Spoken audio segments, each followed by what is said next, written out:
the Babylon Bees topic of the week. These are the weirdest, craziest Bible stories. Yeah. And let's just, disclaimer at the outset. We love the Bible. Yeah. We believe the Bible's true. Yeah. But the Bible's also got some weird stuff in it. It's all, I mean, you know, it's a couple thousand years back or more. Thousands of years ago. Thousands of years of a different culture that it was originally written to. Yeah, they didn't have internet. They didn't have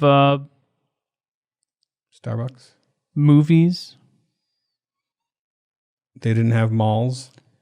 They didn't have fidget spinners. Yeah. So a lot of things they didn't have. That has a big effect on people. Yeah, that does. No fidgeting. You can't fidget.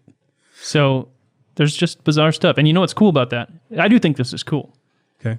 That life is weird. You know, right? There is weird stuff that happens, and I feel like if you were trying to make up the Bible and be like, I'm going to make this holy book that everyone's going to read and be inspired by, and they'll think it's the Word of God, like I wouldn't include any of this stuff. Yeah, there's something. Like if you were going to make it up, almost every hero in the Bible looks like a complete donkey at some point. Yeah, one of them is literally a donkey, right? Which we'll read about shortly. Donkey. I got donkey. Yeah.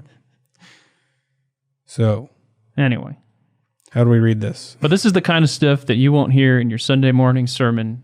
Yeah, you never get the children's typically. Sunday school versions of these. Yeah, and none of these are usually in your children's Bible, the little picture book. I would like to see some of these. I would love to see that. This is a good book idea, man. Yeah. Babylon Bee, we could do the Babylon Bee Children's Bible. The Holy Unappropriate Bible for children. The stories your parents won't tell you. What's weirder is when they do tell one of these stories in Sunday school and they try to make it all Sunday schooly. Yeah, and they just kind of gloss over. They gloss over the fact they just talked about a guy getting his head impaled. I think for a long time I didn't know that like David decapitated Goliath. They do it with Noah all the time. Like where he gets drunk and... Well, no, because like it was just, you tell the Noah story and sing songs and then, oh yeah, the whole world died. But we just kind of gloss right past that and it's like, millions of people. And Noah living on the ark. Corpses are floating all over the world. I never seen that part. The Lord told Noah he's going to kill all the people. All right, here's our next story. One of the old favorites. Good old, is it Elisha or Elisha? Elisha. That's what I'm going to go with. Yeah, Elisha sounds like a pop singer. Pop singer. Is this the actual verse here? From there, Elisha went up to Bethel. As he was walking up the path, some small boys came out of the city and harassed him, chanting, "Go up, Baldy! Go up, Baldy!" He turned around, looked at them, and cursed them in the name of the Lord. Then 2 female bears came out of the woods and mauled 42 of the children. Wow. So I guess maybe don't make fun of God's prophet. With his baldness. Yeah. This is one of the stranger... Well, first, the mechanics of... These bears have to be like Shaolin monks. Because how are they bouncing from one child to the next fast enough that like they can't run away fast enough that they can kill 42 children? Or at least maul them. I don't know if they're actually dead. You can be mauled and not die. I need to check this guide here. Check the book. See if it says anything about ninja bears. Is there anything about ninja bears in here? I'm sure there is, actually. The TIE fighter bear? Yeah, there's a lot of... Yeah, there's the bear attacks that... So maybe they hit him with an upside-down arm lock back slam. Could be. Inverted diving gorilla press. The backbreaker or the common pile driver. That's possible. Yeah, there's attacks that are more massive in scale. It could be one of those. I'm trying to see if I can find... Well, they have the El Piñata, where on occasions when a bear is feeling particularly vicious, this relentless animal will go to Asia and capture an elephant, then drag it to Mexico, hollow it out, then turn it into a piñata full of screaming human beings, and will then beat it to pieces with a board. It's really violent. They call it dam failures. Most dam failures can be attributed to bears.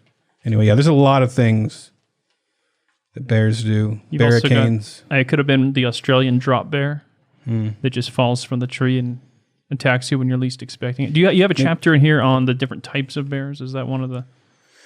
It mainly says that all bears are kind of morph, and then there's certain fake bears. So at the end, I have a little thing about bears that aren't actually bears, like koala bears are total sham and stuff like that. Oh, like here you have the barantula, the bear wall. Oh yeah, I have that. Yeah, the bear wall, the barantula. Yep. Bear eagle, which is like I guess a beagle bear, or a beargle, which is part eagle. Like, people get confused all the time.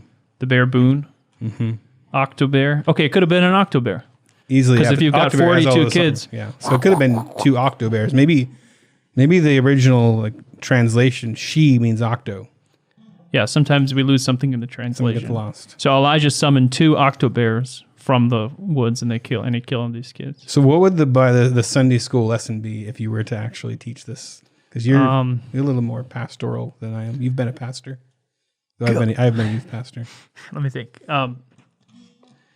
God gives all of us she-bears in our lives that we have to overcome. And they're shouting at us, Baldy. And some of Baldy. no, I'm talking about the bears. Yeah. Some of your, okay, so you're saying the kids. All right, so it could be like that. Because God sends all of us have, I know, but they don't care. They just pick anything from the story to be represented. All of us have annoying children in our lives. So for some of you, annoying children might be your job. And it's shouting at you, hey, Baldy, you're not worth anything. You're not good enough. You ain't nothing. And you can try to fight them on your own, or you can turn to God, and he will send his she-bears. Now, the she-bears God sends, it might not be actual Literal bears. It could be a promotion. It could be a new car. Your she-bear. Look for your she-bear this week. It could be a plague. And receive it expectantly. Maybe it's COVID. And you will live an abundant life. Let's pray. That's pretty good. I'm tearing up. You are tearing up. Inside of my inner monologue is always shouting, "Hey, Baldy." You might be tearing up because there's like a bunch of ash in the air too. There's something really dry, and my eyes are drying out. This is the last remaining building in California. Everything else is burned all around. I need a person that stands by and puts droplets in my eyes to moisten them like a Clockwork Orange or something. Hey, what do you think too about people that like preach this and they'll say, well, the children were like a youth. Have you heard this, that they were like a youth gang, super dangerous, and they were trying to protect? I kind of get that, but I also like. So these bears are like Charles Bronson. I'm also kind of cool that God is just like super violent. He's just like, I don't know. We're so soft now. I do like when the idea that he drops these things and he's like, "Figure me out, bro." Yeah. Boom, Octobear. Yeah, I don't know. I've never heard a great like. I am curious, like, what is it even historically? What would the story mean to like? Why would like? Yeah, I would love to get more history on this, or just. They had so much reverence for God's prophet. It was like to attack God's prophet was to attack God. He was the mouthpiece of God. So be careful before you criticize do God's will. The prophet of God. Nebuchadnezzar cursed to eat grass for 7 years. Wow, I missed that part. It's funny that we don't really. I mean, I read this and it just is like, and he was cursed to live like an ox and eat the grass for 7 years, and then you just move on to the next chapter or whatever. There's so many little understatements in the Bible. That's a long Like time. you think about that, this guy was crawling around like. You think he crawled? He's kind of because he was. Wasn't he like a king or something, or is that later? You'll be driven away from people to live with the wild animals, and you will feed on grass like cattle. I guess I always assumed he was crawling around like cattle, but so this is like that crazy guy in front of 7-Eleven that's like, maybe he's just been grass man. Like they would go to their town square and up. Yeah, there's the guy who eats grass. Nebuchadnezzar again.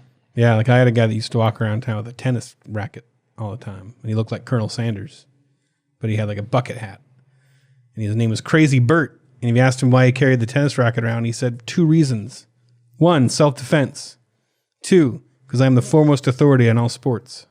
And then he'd just walk on. Sorry, he's like that. Maybe he was a king. Maybe, yeah. He's in a 7-year exile. My eyes are burning today. Telling you, it's the ash, man. I've had this cough. Like, oh yeah, I've had that cough too. It's the ash. It is. Yeah. And so he ate grass. But Nebuchadnezzar, happy ending though. He learned his lesson. He wrote the account himself about him. Yeah. Elijah mocking the prophets of Baal. This is a classic. This is a great story. That they challenge each other and see who can call fire down from the heaven. This is like where some of the greatest sarcasm in the Bible comes from. And so they're all like cutting themselves and dancing around this fire. Hooba jabba, hooba jabba, hooba jabba, hoo. Hooba They're jabba, supposed hooba to jabba, produce hooba jabba, hoo. fire, right? We want fire. We want fire. Yeah. We want fire. They're There's a just doing whole all they bunch of can. them. Nothing. Like And all he's day. just standing there like, okay. You're going to do a little dance. He's just yelling at her. Oh, yeah, they're Hey, to maybe the your point where guy's they're... on the toilet. oh yeah, man, maybe you're... Sorry, I walked over that. Go ahead. It's the best line. I just love the idea that they're ripping their hair out and cutting themselves and just like as insane as a group of people could be about this, making it happen. And Elijah's not, he's not seeker sensitive about this whole thing. Not very seeker sensitive. Guys, I think you're mistaken. I think you need to come to an understanding of the truth. He's just like, hey, maybe your God's taking a... Turnip. Is he on the toilet? Is he on vacation? and then he's like, hey, you guys get over here and get a bunch of buckets of water and then just like cover it until the water's standing. I want this thing like soaked. He's like David Blaine. He wants to like really show. He's staring at everybody with that stare David Blaine does. For my next trick. Yeah. And then the fire burns up the offering and like all the water and everything. Doesn't it burn the prophets too? I thought after he was just like, take him down to the river and kill him. I thought it consumed some of the prophets. Oh, did it? I might Okay, be wrong. I I might remember be that. mixing that up with when they threw the guys into the furnace and it was so hot it burned his own servant. I would love to see this reenacted with the Elijah played by Samuel L. Jackson from Pulp Fiction. He just has that authority. Like laughing about the... Because he always reads the Bible verse before he shoots people and stuff. Oh, I wouldn't know. I've never Yeah, seen you've that never seen movie. it. Yeah. It's the defining character for him. So the character he plays tends to be that Okay, character. it's always him. All right, well, that's some weird Bible stories. Maybe we'll do this again. If you guys like this, let us know.